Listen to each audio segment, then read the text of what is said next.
नमस्कार, मैं हूं आपके साथ ज्योति कनौजिया। आइए नजर डालते हैं फटाफट खबरों की ओर।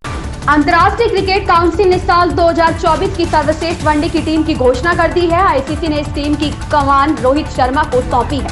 वहीं ऑस्ट्रेलिया को विश्व विजेता बनाने वाले कप्तान पैट कमिंस को प्लेइंग 11 में भी जगह नहीं मिली है। इस टीम में भारत के 6 खिलाड़ी हैं, वहीं ऑस्ट्रेलिया और दक्षिण अफ्रीका के 2-2 जबकि न्यूजीलैंड का 1 खिलाड़ी है।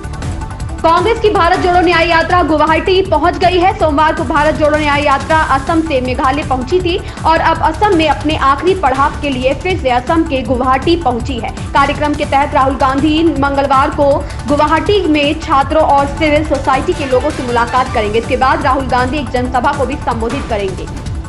आगरा मालवा में केस की सुनवाई के दौरान एक वकील को इतना गुस्सा आ गया कि उसने शर्मिंदगी भरी हरकत कर दी। उसने जज की ओर जूता फेंका। जज जूते से बचने के लिए नीचे बैठ गए। इस सब में उन्हें कान में चोट लगी है। पुलिस ने शासकीय कार्य में बाधा समेत अन्य धाराओं के तहत प्रकरण दर्ज कर लिया है। मामला सोमवार अपराह्न 4 बजे का है। केस की सुनवाई के दौरान अधिवक्ता नितिन अटल इतना उग्र हो गया कि उसने जज की ओर जूता उछाल दिया।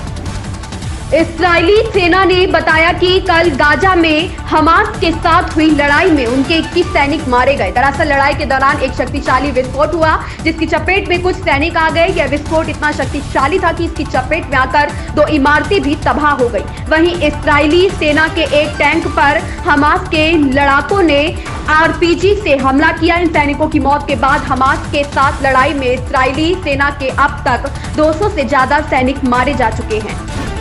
भारतीय क्रिकेट टीम के स्टार बल्लेबाज विराट कोहली ने सोमवार को इंग्लैंड के खिलाफ आगामी 5 मैचों की सीरीज के पहले 2 टेस्ट से हटने का फैसला किया। कोहली और उनकी पत्नी अनुष्का शर्मा को अयोध्या में राम मंदिर प्राण प्रतिष्ठा समारोह के लिए आमंत्रित किया गया था, लेकिन वे नहीं पहुंचे। हालांकि कोहली के जैसा दिखने वाले एक शख्स को टीम इंडिया की जर्सी में बाहर निकलना भारी पड़ा।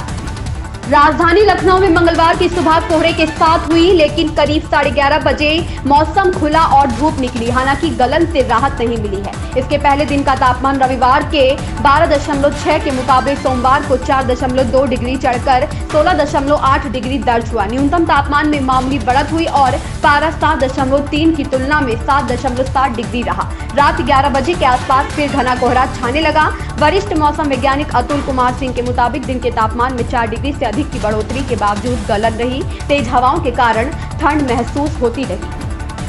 अयोध्या में राम मंदिर प्राण प्रतिष्ठा के अगले दिन मंगलवार को इतनी भारी संख्या में राम भक्तों का जमावड़ा होने लगा कि प्रशासन के हाथ पांव फूल गए। इससे मंदिर परिसर के नजदीक ही हालात बेकाबू हो गए, जिस पर प्रशासन को हल्का बल प्रयोग करना पड़ा है। मंगलवार को आधी रात से ही मंदिर के बाहर भक्तों की भीड़ एकत्र होने लगी और सुबह होते होते और बढ़ गई, जिससे प्रशासन की सांसें फूलने लगी। इस दौरान कई श्रद्धालुओं को चोट भी आई। पुलिस व आरपीएफ ने लोगों को बल प्रयोग किया। हालांकि इस दौरान लोगों का कहना था कि वो दर्शन करने के बाद ही वापस लौटकर जाएंगे।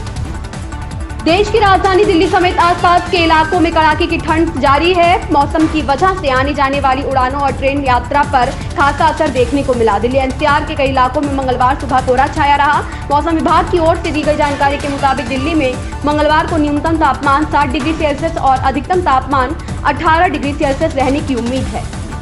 कांग्रेस ने कार्यकर्ता सम्मेलन में प्रत्येक बूथ से 2-2 कार्यकर्ताओं को लाने की रणनीति बनाई है। इसके लिए सभी 70 विधानसभा क्षेत्रों में नियुक्ति प्रभारियों को जिम्मेदारी सौंपी गई है। 28 जनवरी को कांग्रेस राष्ट्रीय अध्यक्ष मल्लिकार्जुन खड़गे पहली बार उत्तराखंड के दौरे पर आएंगे। वे देहरादून के बन्नू स्कूल मैदान में कार्यकर्ता सम्मेलन को संबोधित करेंगे। सम्मेलन से कांग्रेस प्रदेश में लोकसभा चुनाव के लिए माहौल बनाएगी। सम्मेलन में 11,700 से अधिक बूथों से कार्यकर्ता आएंगे। मुख्यमंत्री मनोहर लाल 8 फरवरी को अयोध्या जाएंगे। उनके साथ पानीपत समेत प्रदेश के कार्यकर्ता भी साथ होंगे। उन्होंने यह बातें मंगलवार को रोहतक जाते समय कुछ देर के पानीपत के ठहराव के दौरान बताई। सीएम मंगलवार को पानीपत पहुंचे थे। उन्होंने चंडीगढ़ से पानीपत तक जन शताब्दी एक्सप्रेस में सफर किया और सुबह 10:44 पर पानीपत रेलवे स्टेशन पर पहुंचे, जहां डीसी वीरेंद्र दहिया, एसपी अजीत सिंह शेखावत और बीजेपी जिलाध्यक्ष दुष्यंत भट्ट ने उनका स्वागत किया। इन खबरों में बस इतना ही। बने रहें हमारे साथ।